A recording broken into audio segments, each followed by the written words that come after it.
Bienvenue dans ce nouveau numéro de Washington Bureau. Comme chaque semaine, aujourd'hui nous allons échanger avec Abdou Dia depuis Sénégal. Bonjour Abdou. Bonjour Gabriel. Alors, comme j'ai dit, aujourd'hui on va parler du sport, le sport qui occupe une place majeure dans l'économie mondiale. Le sport peut-il aider à promouvoir le développement économique des pays africains? Son industrie pèse près de 1,2 milliard d'euros, soit 2% du PIB mondial. En Afrique, il ne contribue aux ressources du continent qu'à hauteur de 0,5% du PIB, malgré l'offre et des grandes opportunités que l'Afrique doit saisir en misant sur des stratégies publiques plus appropriées, des modes de financement plus conséquents et adaptés. Les systèmes institutionnels dédiés au sport, jugés encore trop faibles, des manques de financement, d'infrastructures et de mauvaise gestion, peuvent en partie en être la cause. Nous allons analyser, comme j'ai dit, avec vous, Abdou Dia. Alors la première question, en pleine compétition du mondial Qatar 2022, que rapporte le sport du continent africain en termes de retombées et d'opportunités économiques?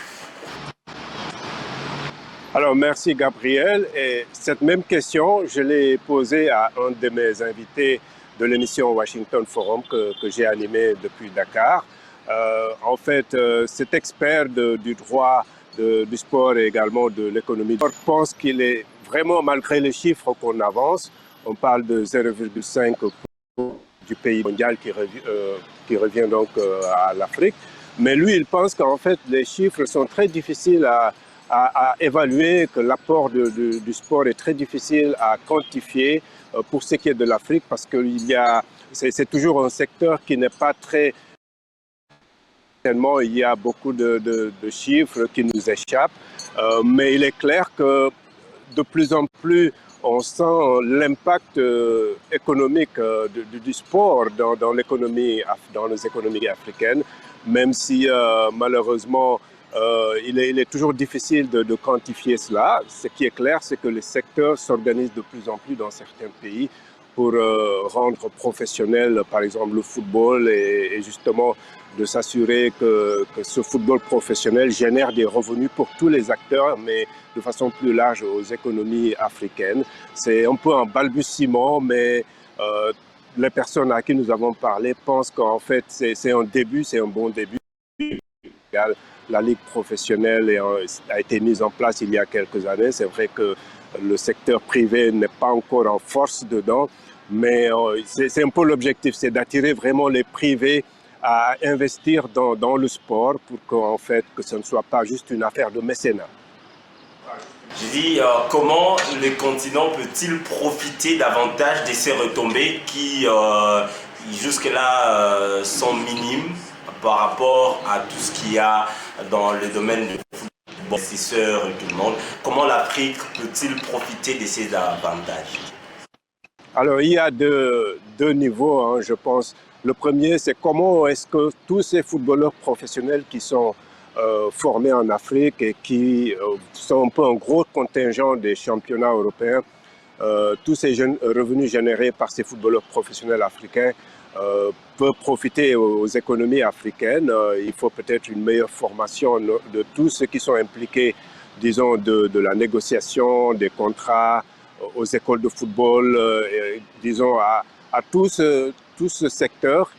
Ça, c'est d'un, et éviter seulement que ce soit des individus. Par exemple, si on prend le cas de Sadio Mané, qui investit beaucoup dans son terroir d'origine. Donc, il faut forcément une meilleure organisation et une professionnalisation de ces disciplines et ceux qui encadrent ces disciplines au niveau de l'administration. Donc, il faut plus de cadres dans le domaine du sport pour mieux encadrer les acteurs et faire en sorte que les revenus ne disparaissent pas malgré les milliards de francs dont on entend parler. Alors, l'Afrique, terre des sports pourvoyeuse des talents, est-ce que la création des industries sportives fortes par ceux qui ont déjà fait de nom en Europe, de grands joueurs, de grandes stars, de grands talents africains, est-ce que ça ne pourrait pas être des vecteurs de développement socio-économique fort du continent? Absolument, hein. J'ai parlé à l'une des personnes qui a collaboré au nouvel ouvrage qui s'appelle Sadio Mané, le roi lion, un exemple à Sadio Mané, dont on sait qu'il a beaucoup investi sur le plan social dans son village d'origine, en Casamance. Et il pense, par exemple, cet expert, cette personne qui a contribué à cet ouvrage, le journaliste Mamadou Kassé, pense que c'est des exemples à répercuter, mais quand je lui ai demandé, mais c'est peut-être un peu de mécénat, comment est-ce qu'on peut aller au-delà?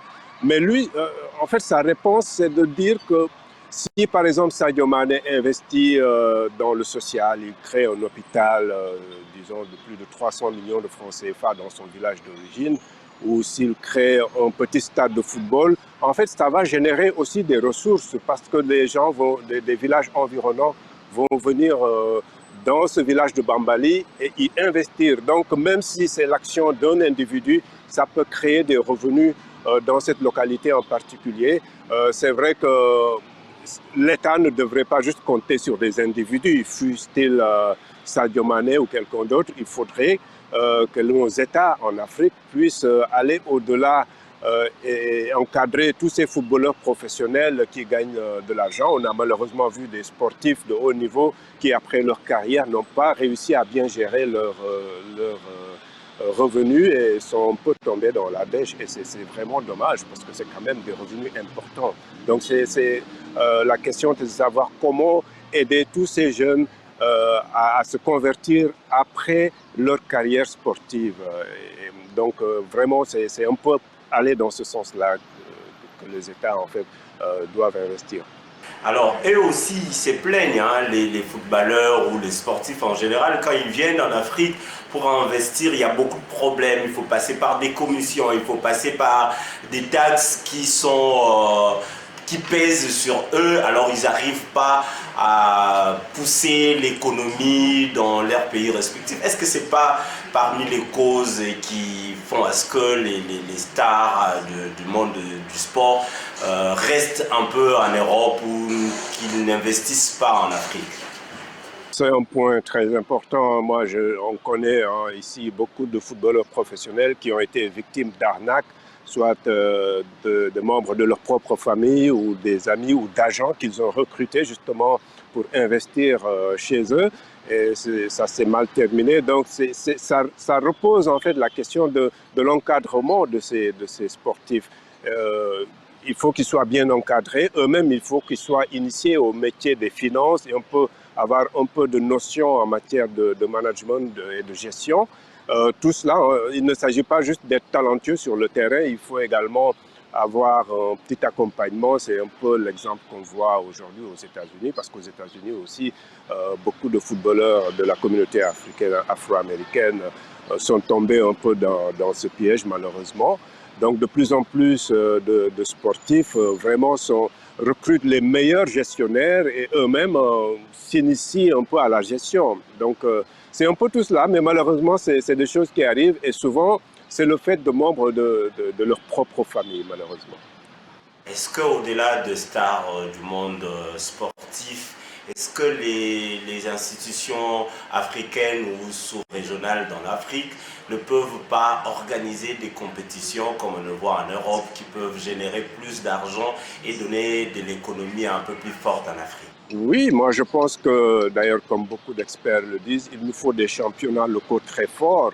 Et ça peut même aider à retenir certains des joueurs qui sont obligés des fois d'aller en Europe, pas forcément dans les meilleurs championnats, pas forcément très bien payés, mais qui quand même vont quand même gagner leur vie, même si ce n'est pas tellement ça.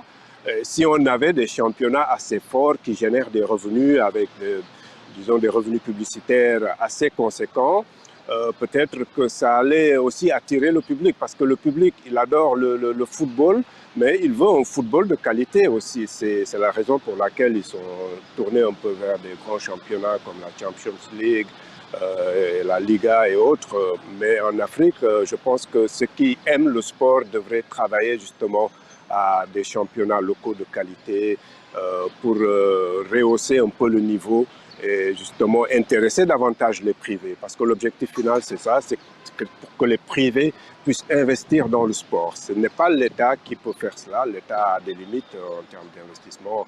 Et une partie de la polémique, justement, c'est de dire pourquoi investir des milliards dans un stade quand on a des enfants qui vont à l'école dans des abris provisoires. C'est une manière de dire qu'en fait, le privé a vraiment sa place dans l'investissement dans le domaine du sport. Alors merci à vous Abdou pour ce nouveau numéro de Washington Bureau. On se voit la semaine prochaine pour un autre numéro. À bientôt, Gabriel.